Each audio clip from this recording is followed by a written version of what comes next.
What is up, everybody? It's your boy Conjured Spirit. We are here on Black Clover Mobile, and I just wanted to kind of, this is my first video, but for the first video, I wanted to kind of go over some things that I've noticed in the game that either you might not have noticed yourself, or I'm a big smooth brain and I was just oblivious to it. But either way, I do want to go over it, because if not, I want to make sure that other people are aware of these problems. So, without further ado, let's do it. Alright, number one, we got Black Asta. My boy is busted. In-game and description-wise. So if we take a look at his description, if HP is equal to or lower than 40%, applies anti-magic. 15 per 1500 defense, grants 15% damage dealt. But if we go into, say, the game, now who is gonna clap up Asta for us? And in the description it says 15%, but in game it says 10%, which let me get him down to anti-magic and I can show you guys. Also, this man is just a freaking unit, bro. Like, he cooks. Since there's like no content in the game really right now, I've been like redoing Hall of Illusions, like from stage 1 all the way up to 100, and I've been taking mainly William and Asta for the most part.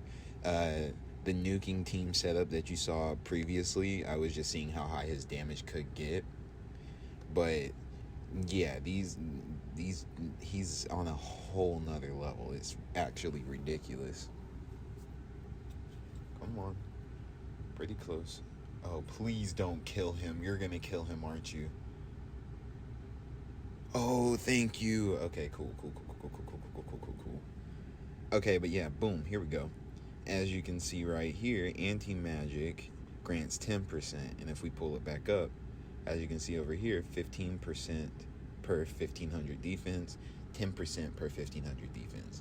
Now, I don't know if that's a bug. I don't know which one it's supposed to be, but I did find it interesting, and I did want to share that information with you guys.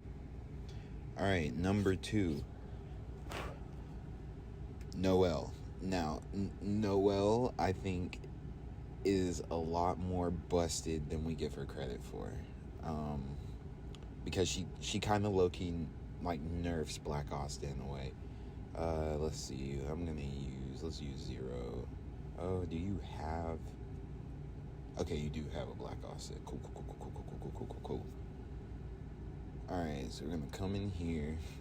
This is my main team. I'm pretty sure everybody's using this team. If you could swing it. But let's take you out. So the goal here is to get the enemy Black Asta into anti-magic, right? I'll do this on you. Take you out. It's gonna make you useless. Pop this on you. Boom. And do this. Boom. Alright, now we're just gonna try to get him into anti-magic range. Oh, that was easy. Please don't kill him. Okay, cool. So now that we have the enemy anti-magic range, as you can see, he has both of the buffs, the 10%, which should be 15% from the LR passive, right? And then he has an additional 13% from his Grimoire. But if we go into here, and as you also know, he gets status ailment immunity and debuff immunity upon entering. I don't know why it's not put right there, but you can't. I'm pretty sure you can't debuff him. But that doesn't mean you can't remove buffs. Now, this is wild to me. I don't know if it's supposed to be this way. I don't know if it works for every person. Oh no, you can apply debuffs to him. Okay, cool. But he does have status ailment, so he basically gets a free go. But as you can see, removing the debuffs, it removed the Grimoire. Like that extra 13% is no longer there. Like, I mean, you see it. It's just the LR passive. So here lately, I've low-key just been saving my Noelle ults until the enemy Black Asta gets into anti-magic, and then you basically strip with a maxed out grimoire given an additional 25%. You're basically stripping him of 30% or 2/3 of the increased damage dealt, right? Because what maxed out is 25% plus 15%, which is 40%. But if you're taking out that 25%, you're left with 15. That's basically 2/3 of the whole damage increase. You know what I mean? So I just thought that was real interesting, and I wanted to bring it to everybody's attention because I don't know if that's like if that's a normal thing or not. Like, is that supposed to be happening? Now for this third thing, it's kind of less like a issue or like a something that I thought might be game changing, but more of just like something they don't teach you in the beginning of the game. So let's see. Okay, cool. So your order. Oh fuck. Stop. Why? I hate auto so much sometimes. So freaking much. But what I was trying to say is that your order placement matters sometimes, right? So like, if you're wondering why your unit always, or your speed unit doesn't go first against other speed units, you need to make sure you always have them in the first slot, because for some reason the game, it checks to see who's in what slot first before doing speed checks. So say, like in this case, I guess my William and his Charlotte, we all know that their speed is identical. So if you have them built the same plus a +3 carvestone, their speed is going to be identical. But say his Charlotte and his Julius was flipped, like Charlotte right here, Julius right here in slot 1, my William will always go first. But the fact that we have them right across from each other in slot 1 is a true coin flip, if that makes sense. So if you're fighting an enemy and you have your William or your Charlotte in slot 2 and they have theirs in slot 1, they will always go before you unless your speed stat, including from your boost, right? Like your gear boost.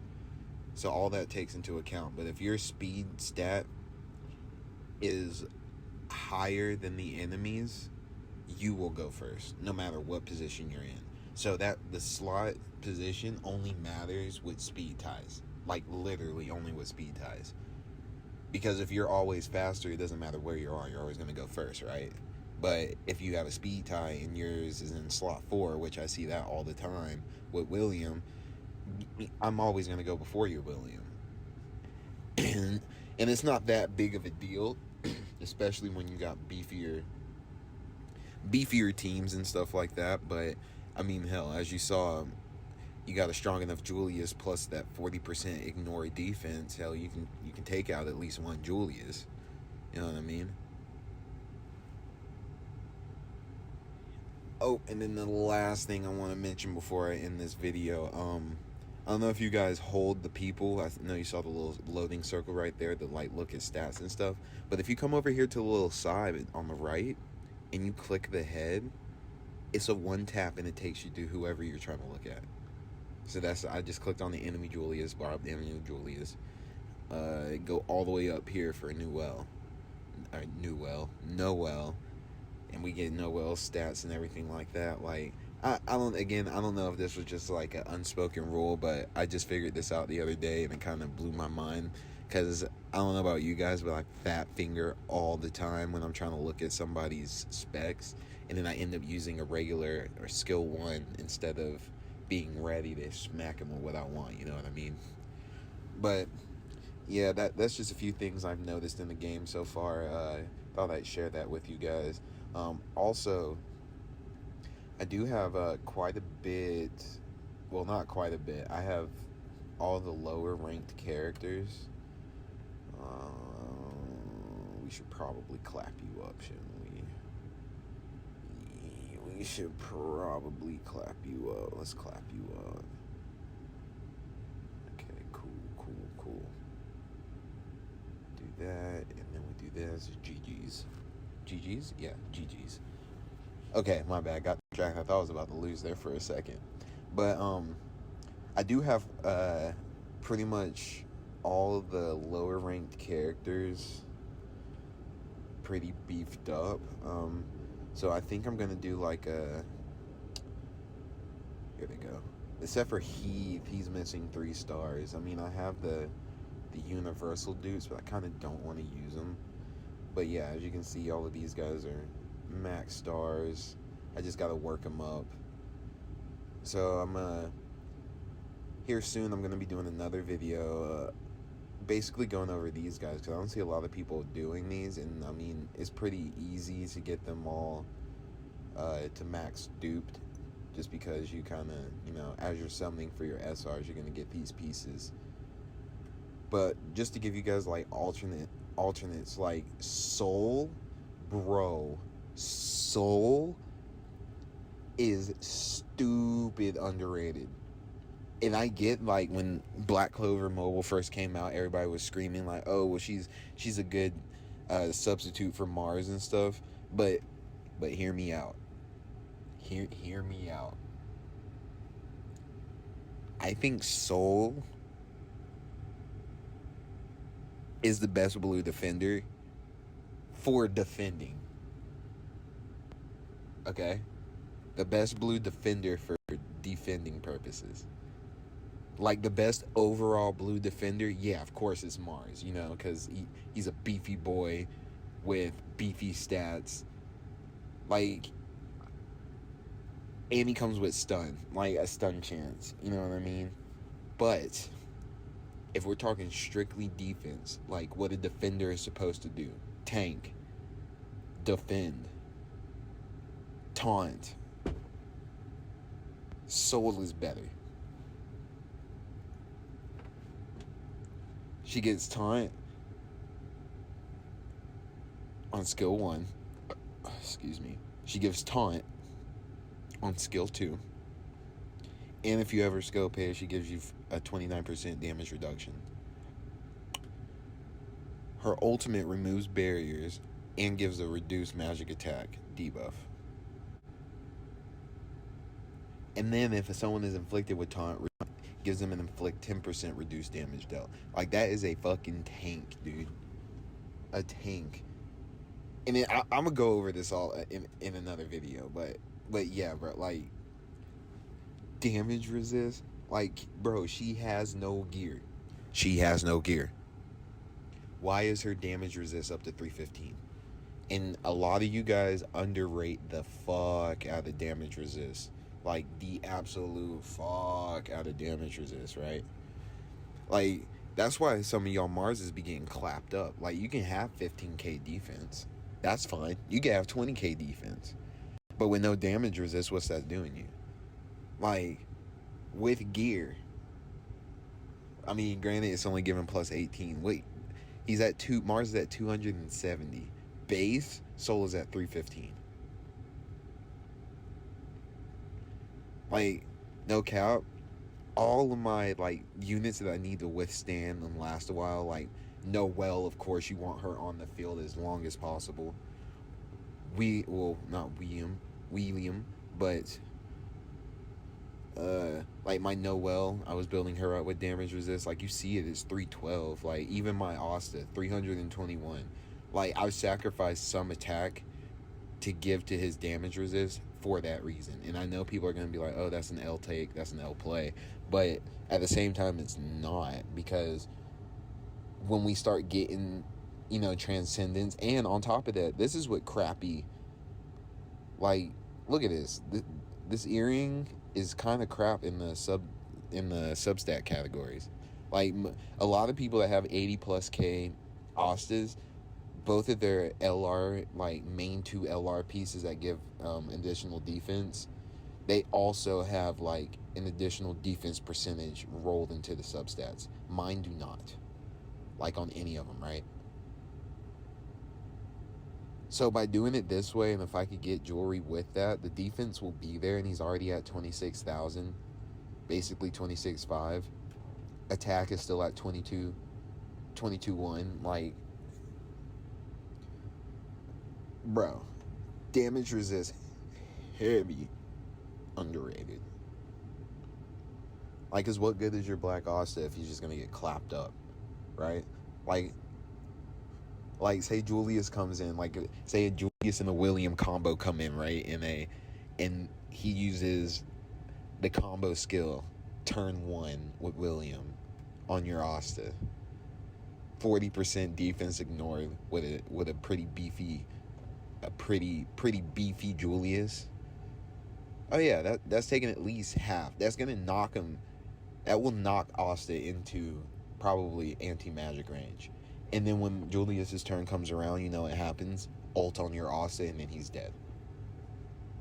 So you spent all that on attack for what? Just to get clapped up in 2 turns. Now I'm not saying it's always gonna go like that, because the bots are stupid. But when real-time PvP comes around, like, these are the stats you're gonna want to think about. Your damage resist, your crit resist, your defense, like, those 3 together play such a pivotal role. Like I said, I need to stop talking about this because this is getting to a different video conversation. But yeah, those were 3 things that I found in the game with I say 3.5 with that little extra tidbit about the head bubbles on the side. But yeah, so that's gonna do it for today's video.